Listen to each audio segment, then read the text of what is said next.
Step quietly back into a 1960s classroom, and the first thing you notice is the silence. Wooden desks sit in neat rows, shoes tucked beneath them, the air filled with held breath. You can hear a chair leg scrape, a book close, and then it happens. The teacher pauses, eyes drifting slowly across the room. Your stomach tightens. Please, not me. Almost everyone watching now remembers that feeling. Nothing has happened yet, but everything feels at risk. So why did something as simple as being chosen feel so unsettling? And why has that moment stayed with us for decades afterwards? To understand that feeling, we have to remember what British classrooms were like in the 1960s. These were spaces shaped by the years after the war, when order, routine, and respect were seen as foundations of a good life. Desks were aligned, lessons followed the clock, and children learned early that rules mattered. Teachers were figures of certainty, guiding large classes with calm authority, and expectations were rarely questioned. Uniformity was part of the design. Sitting still, listening carefully, and speaking only when invited were signs of doing well. Blending in meant safety, and quiet obedience often felt like success. Standing out, even unintentionally, could feel risky, as though attention itself carried consequences. Today, classrooms often celebrate confidence and contribution. Children are encouraged to share ideas, ask questions, and be seen. But back then, the goal was different. Learning was about fitting into a shared rhythm, not stepping beyond it. In that world, being picked out broke the flow, turning routine into uncertainty, and that is where the unease began. It explains why a simple question, spoken aloud, could feel enormous, heavy with expectation, and impossible to escape once the teacher's gaze settled firmly on you in that moment there. Once your name was spoken, the whole room seemed to shift. Heads turned almost together, pages stopped rustling, and you became suddenly aware of every movement you made. Being picked out was never a quiet exchange between pupil and teacher. It was public, shared, and impossible to hide from. You could feel the weight of watching classmates, even if no one meant any harm, and that attention alone could make your heart race. There was rarely time to gather your thoughts. A question came without warning, a book was passed to you, or you were asked to stand and speak. Preparation was a luxury few were offered. Lessons moved briskly, and children were expected to keep up. Even those who knew the answer felt the pressure of speed, because hesitation itself felt like failure.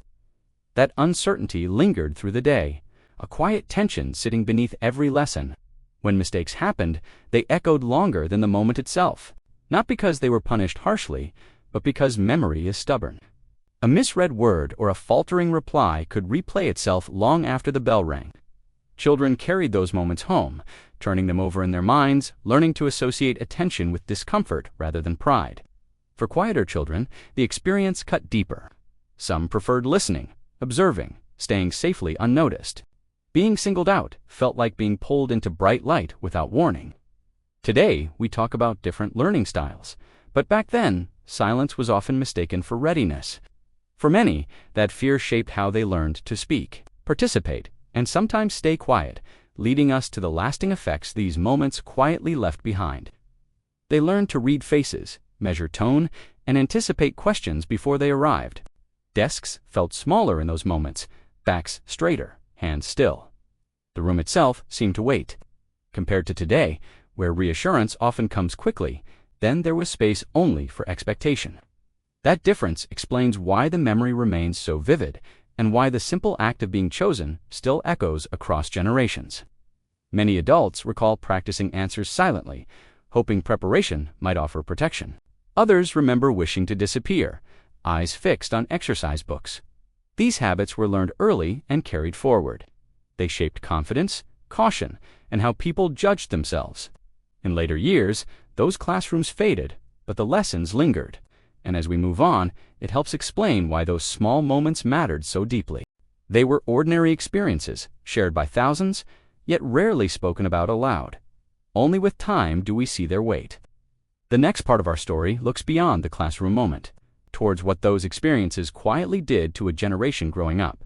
In remembering them now, we begin to understand ourselves a little better, and why change in education feels so meaningful today.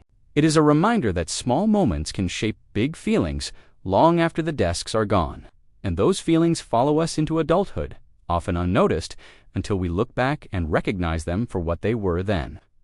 What stayed with many children was not the lesson itself, but the feeling it left behind.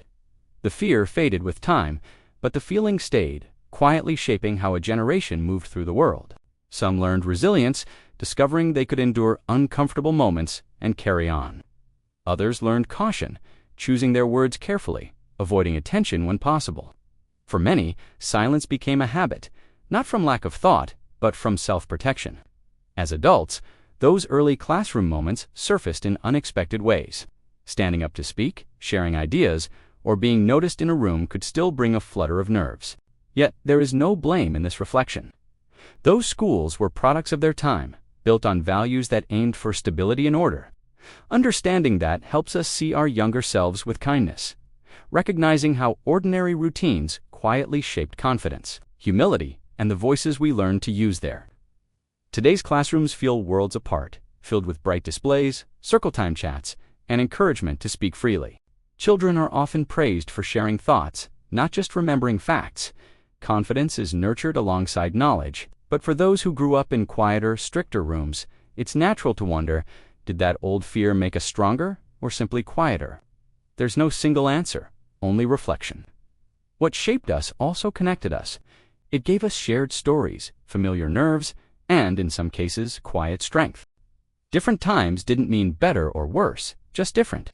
And in remembering them, we understand ourselves and each other a little more. For more of these unbelievable memories, tap the video on your screen. The 1970s stories are something else. Don't forget to subscribe.